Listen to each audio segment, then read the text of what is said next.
Здравствуйте, друзья! Сегодня история, в которой чувства говорят громче любых слов, а прошлое не отпускает даже когда кажется, что все уже позади.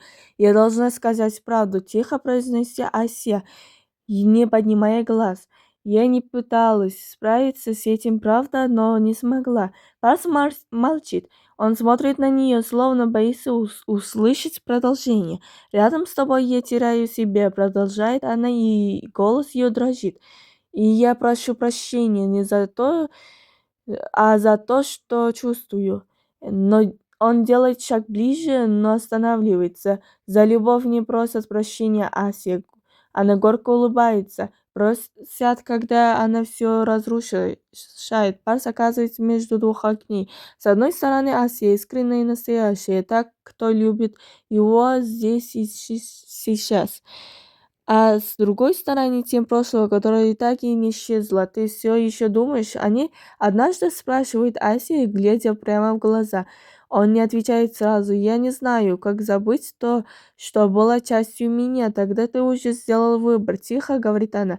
И в этот момент прошлое возвращается. «Меня зовут Оя», — представляет она с легкой улыбкой. Но Ася чувствует. Этот взгляд, эти жесты, эта тишина между словами. Не шепчет она себя, это не может быть просто совпадением. Парс все больше теряется. «Почему сейчас?» — спрашивает он, оставаясь с Гуль наедине. «Почему ты вернулась?» Она смотрит на него долго, потом, что никогда и не уходила, отвечает она.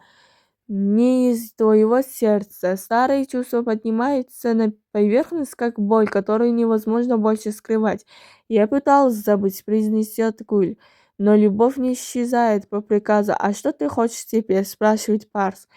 Поздно, хоть тихо отвечать она, но, возможно, еще не поздно бороться. Тем временем в семье все становится сложнее. «Ты слишком близко с Яманом», — замечает окружающие дуру лишь отводит взгляд.